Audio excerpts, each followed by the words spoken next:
Welcome to UGTV. I'm your host, Joli Chandler.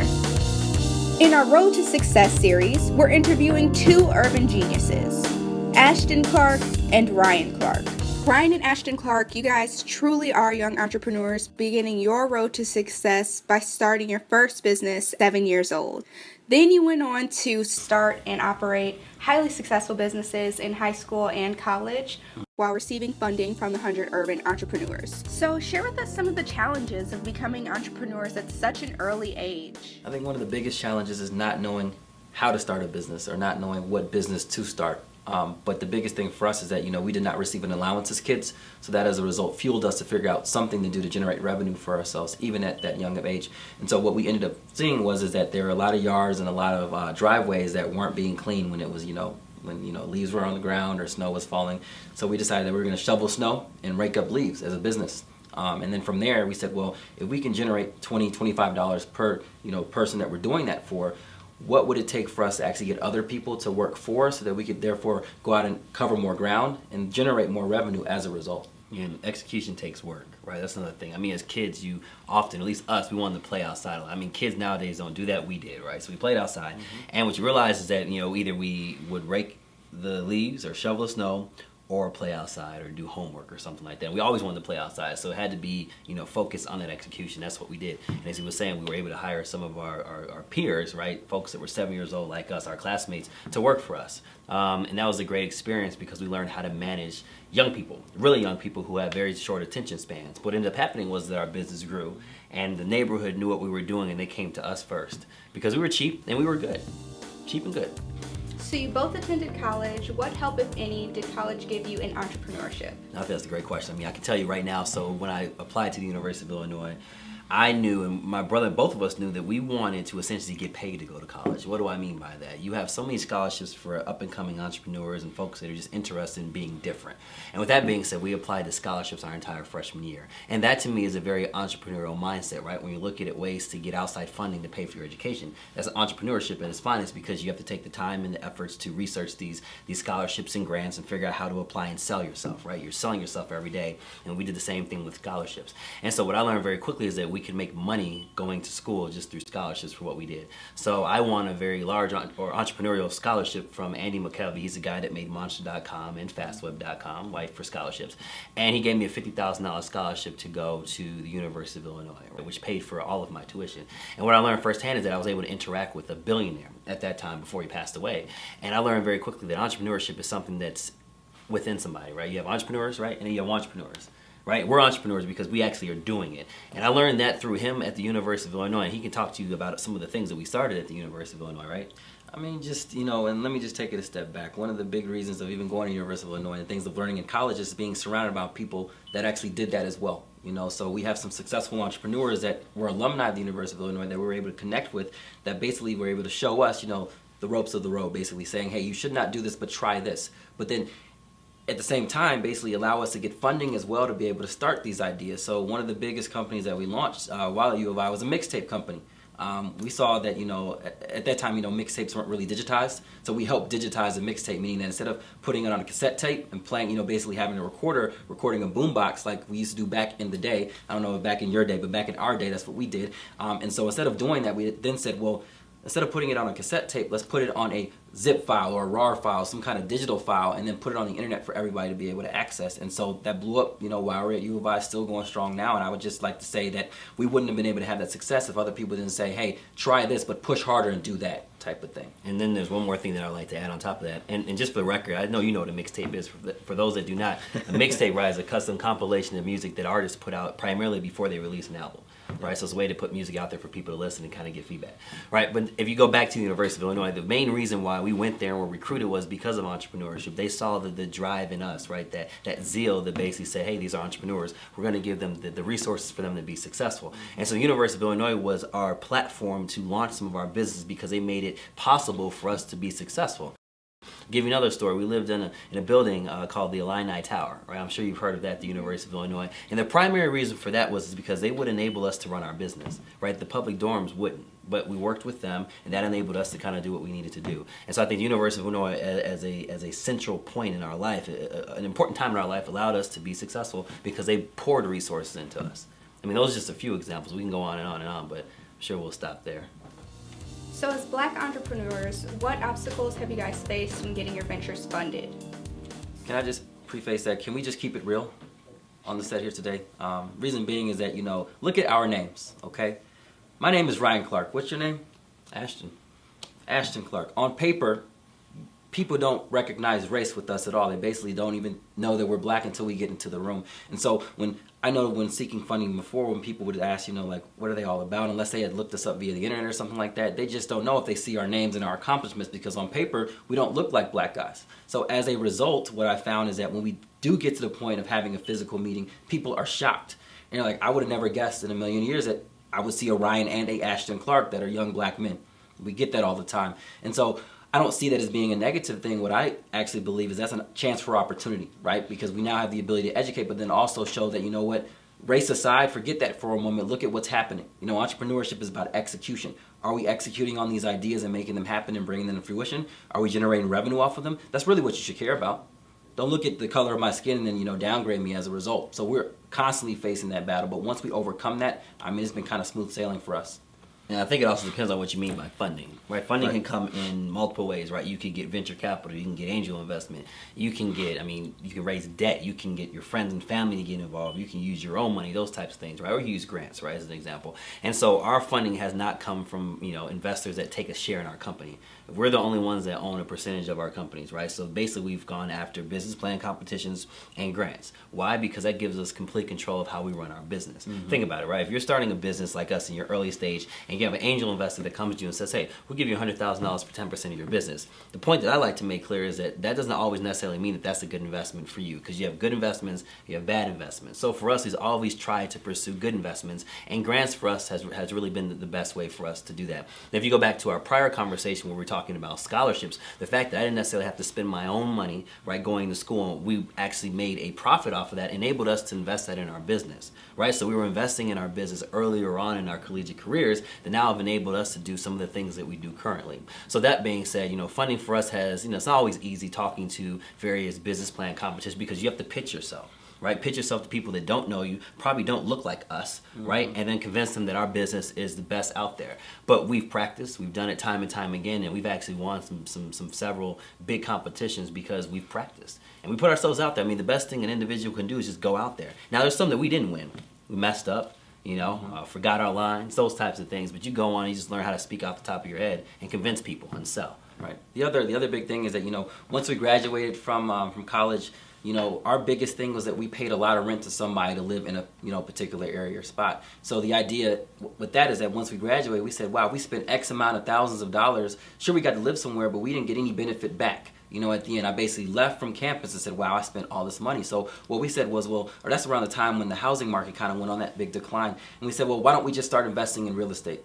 And the bigger premise for that was, we'll invest in real estate now while the market is down, because that's going to bring passive income. And I want you to remember the word passive, because we can stack different multiple properties or whatever, however we choose to do it. If we have multiple properties that are bringing in income, that's passive income that we could therefore use to invest in other areas. So when you talk about generating revenue or, seeking investment from other people, that could be our other investment. Because we made an investment ourselves that we're able to, bear the fruits of that labor a little bit later on down the road. There's one thing I did learn from Andy and I'll tell you a quick story. He sent he had 10 scholars across the country. I was one, only black one, right? And he said, hey, I want you to come to my summer home in the Dominican Republic with me over Christmas. I was like, okay, and I went. I flew on his private jet, which I don't know if anybody's been on a private jet and had some snacks, but it's great. You don't have to go through TSA. You have to go through security. I was on his private jet talking to him, and the one thing I learned is that he invests a lot of his money in real estate. Just by looking at him, I would never know how much money he has, because he was a very sophisticated, down-to-earth type of guy. But then I learned very quickly that he made the right decisions at the right time that enabled him to grow his wealth, if you will. And I've always taken that to heart. How can I build my own, or how can we build our own wealth? Thank you. By doing what we've seen other successful people do fairly well, and that's real estate. And so if I had any advice to folks, you or people within the millennial group, is that don't be shy to do things that other people aren't doing, around you. If you see some folks that are successful in real estate, do it. There's a reason for that. Because 10 years from now, those properties are going to quadruple in value. And now that has increased our net wealth, and then also enabled us to get more money without having to go to a private equity investor and them taking 30% of our business. So what would you say is one of the most interesting things that you've learned while being a young entrepreneur? Honestly, the most interesting thing that we both learned is back when we had a company called Ludakicks.com. Ludakicks.com was a customized shoe company that we built. I think we were maybe sophomores in high school. 15 years old, but a customized shoe company where, I'll show you the premise really quick, or just explain the premise, where we were walking outside of school in high school, and I remember talking to my brother. We were going from one building to another, and I said, hey, what's one product that everybody wants, needs, or desires? As a 15-year-old, I just randomly asked my brother that, and immediately I saw him just look at everybody's feet. And I started looking at everybody's feet, and I said, wow, everybody has on some type of footwear. And I said, aha, this is where the light bulb came off, and we said, well, why don't we just start some kind of, business around shoes? So let's get into the ideation point, where we sat at a table, and this is exactly how we came up with the name. We said, well, what's another, synonym for shoes? At first he was like sneakers. I'm like, that's too long. I'm not really feeling that. Then he said, okay, well, let's use the word kicks. So, we said, okay, that'll be one of the base words for the company is the word kicks. And I'm like, well, okay, what's a popular rapper that we can associate with this company? And my brother was like, well, I like Jada Kiss from New York. Why don't we drop Jada, replace that, and put that in front of the word, kicks or whatever. And then basically, because, Jada Kiss and kicks, there was a little bit of rhyming there. So basically we came with the word Jada Kicks. And I'm like, no, I'm not really feeling that. I think we need somebody from Illinois.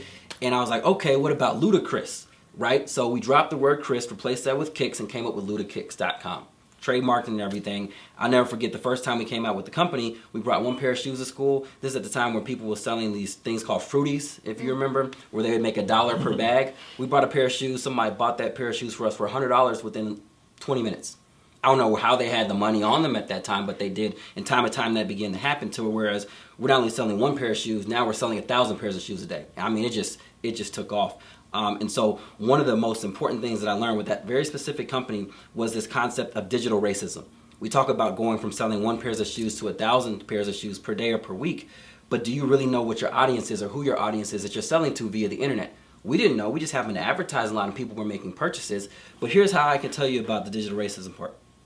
When we initially built our website, we made no mention of race, other than somebody that may have looked like a Beyonce or Christina Milian, as a live support agent. I don't know. I just found that if we had somebody that looked like that, on our live support button, I believe people would click the button more. And we had more interactions as a result. Just keep that in the back of your mind for a moment. We also had a logo that just had like maybe an image of a shoe, and then it had Ludacris underneath it. One day we said, well, let's change the way the logo is looking. And Ashton said, well, why don't we just use somebody that looks like Ice Cube that's holding up a shoe? Not Ice Cube per se, but somebody that might look like him. So we made the logo, switched it out on our website. When I tell you that we were selling 1,000 pairs of shoes per week, once we swapped that logo, our sales dropped to 0. Not one pair of shoes per week, not 5. We went from like 1,000 to 0 overnight. And we couldn't understand what happened. I was kind of devastated. And then I had a moment where we were thinking, and I'm like, well, we need to think about who we're selling to. We thought we were selling to the African American community. Absolutely not. Because we had an 800 number. I would never forget. We probably would get, between 50 to 100 calls every other day. And we're constantly answering the phones, but nobody knows who we are because we're not the face of the company, right? But once we made that change in race on our website, sales dropped. And it was basically because we had a black person that was being represented, a black male being represented on the front of our website. Once we removed him from the site, sales went back up to their normal figures. Let's take that just a step further so you understand, because this is this whole marketing concept, right? So when you're a young entrepreneur, you may not necessarily know the key concepts behind how businesses work, right? If you talk about marketing specifically, as he said, knowing your key consumer is critical, right? We thought we were selling within the black community. Actually, our number one purchaser, if you will, were white women. They were buying shoes for their sons, right? So when they saw, and this is unfortunate, but this is what happened when they saw that picture on the website, like, oh man, we didn't know that. And then they went elsewhere, right? And as soon as we took the image off, like he said, sales went back up again. So it's unfortunate, but as a business owner, I just want to sell shoes, right? So we took it off, went back to our bland Ludakicks.com logo and orange and white website, and then sales went right back up. But why do we have an issue with a black male and not a black woman? That's what I'm trying to understand, because we are black males that started the company, so we should be able to represent ourselves. But through the internet, what I found, and being just a smart businessman in general, just don't make any reference to race. You don't want to prevent any sales that you can actually capture. And that's kind of what we learned first on at the age of 15. So when you guys hear the term branding, is that something that you guys focus on, or is that something that's important to you when you think about entrepreneurship? Absolutely. Branding is what I would call critical. See, the brand is the very essence, for at least us, who we are, right? See, brand is what someone says about you when you're not in the room. So you think about it, brand, it takes seconds to ruin a brand, but it takes a lifetime to build it. So for us, we've always been building our brand ever since we were little. So you think about entrepreneurs, the community, especially black entrepreneurs, the community is very small. When you factor in black twin entrepreneurs, it's even smaller. When you factor in black twin identical entrepreneurs, it's very infinitesimal, right? Very, very small. So with that being said, our brand is everything. When people are speaking about us and say, oh, you know, who are the young entrepreneurs in the city that are twins or African American doing X, Y, and Z, often our name comes up. Why? Because we've marketed ourselves as those individuals, because that's what we do. We do that on a daily basis. So when you're working towards something, you're putting in time to do what your goal is, your dream is essentially, then people should know about it. But it's the individuals out there that don't realize that branding is key. See, when you have a brand and you mess it up, like I said, it takes a lifetime to rebuild that over and over again. People always will form a first impression of you in their mind once you meet them within the first 30 seconds, right? So it's all important for us to be able to go into environments and make people know who we are and enable them to think about us going on into the future. So I think we've done that fairly well. And I'll give you a funny story. It's a little bit messed up.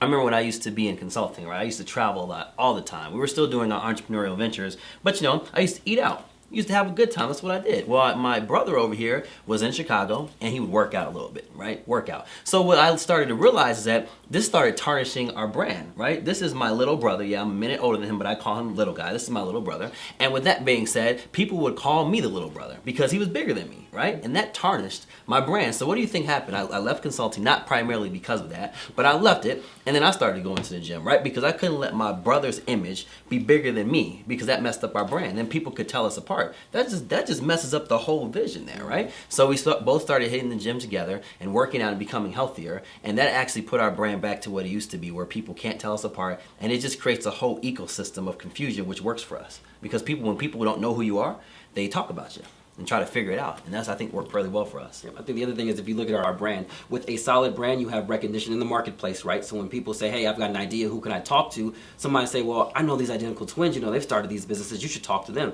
That might be an opportunity for us to consult solely based off our brand because somebody knew about us and referred us, right? Referrals or word of mouth is the most important advertising you can get. Why? Because it's free.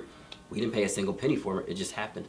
In addition to that, I think that you can add value to your brand because, like I said, if other people are talking about you, you're not doing anything with that. It's not that we had a billboard up somewhere with our faces on or anything like that. It's because somebody knew about us and talked about us. The other part that I'd like to mention is that consistency is key. If you have a brand that's not consistent, how can you effectively penetrate the marketplace if you have an inconsistent brand? Like, if you don't know what you're going to offer to the market that you plan to market products to, how can you be effective and capitalize on that? I don't understand how a person can generate revenue that way consistently. Whereas with us, we know exactly what we're trying to do, and we can enter the market and brand ourselves accordingly to get that market share back.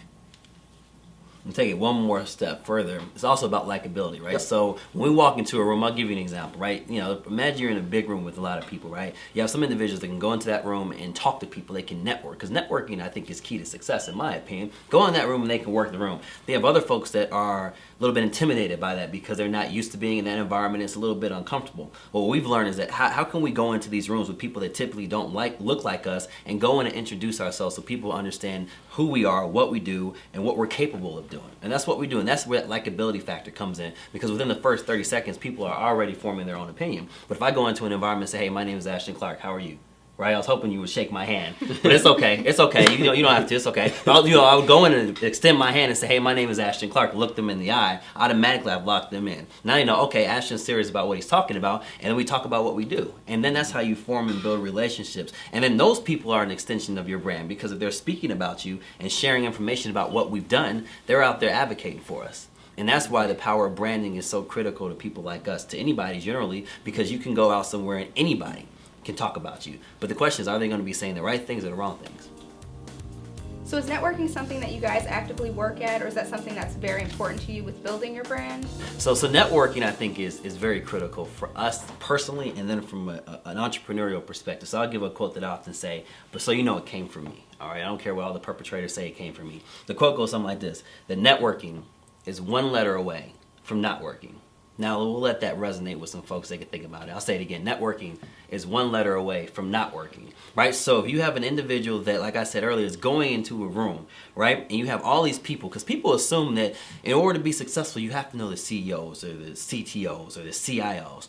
I would disagree with you, right? I think they're important, but what's more important to me are the administrative assistants, right, who control those individuals' calendars, right? See, people get this misconstrued. They think that they have to go all the way to the top just to understand the top. No, sometimes I start with the bottom, right, and understand who they are, and we become very close. And in the event that I need to meet with somebody at the top, I'm first on the list, right? That's networking at its finest. Like I said, it's one letter away from not working. So the question is, are individuals going to allow that to work for them? Or are they not? And often what I see is people don't. People get intimidated because they look at people's titles. Right? At the end of the day, people are people. And if you can find commonalities between people, then that's how people connect.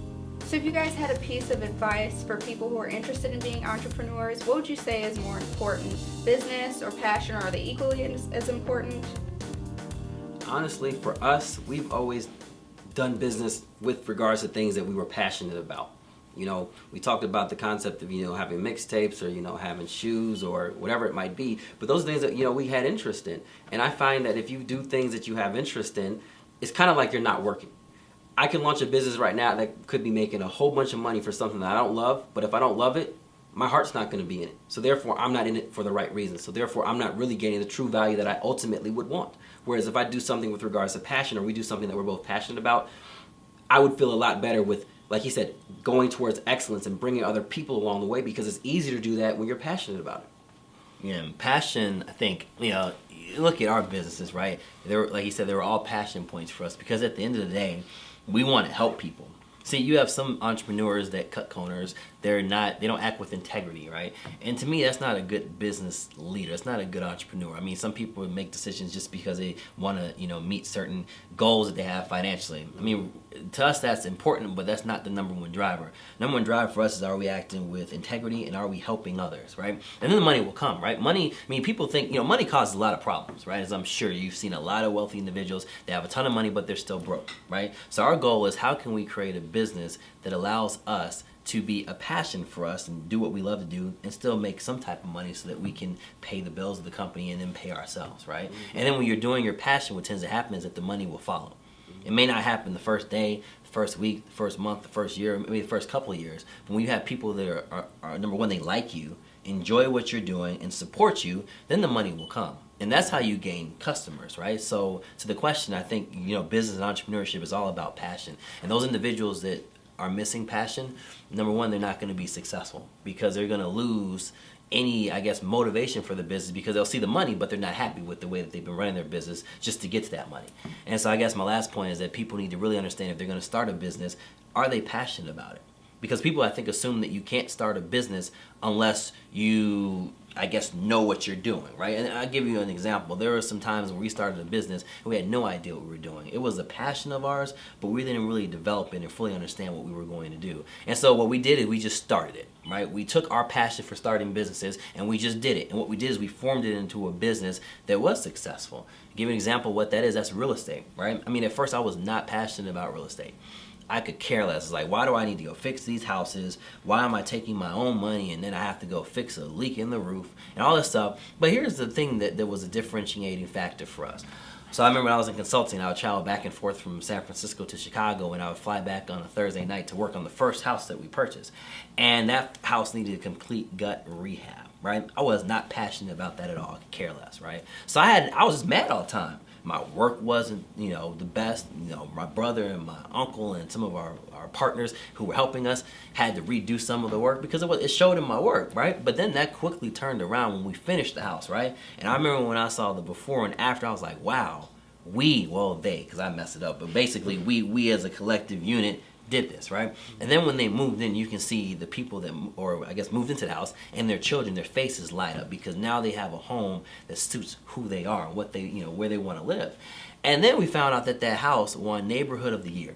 Right, so now thank you. I'm making bloopers all day. But anyway, that house won House of the Neighborhood for that specific year, which was big for us, right? And so then my situation that I wasn't that passionate about is one that I became extremely passionate about because it wasn't about the house, right? It wasn't about me fixing it up. It was about me seeing the people moving in and for them having a better living experience than they had before.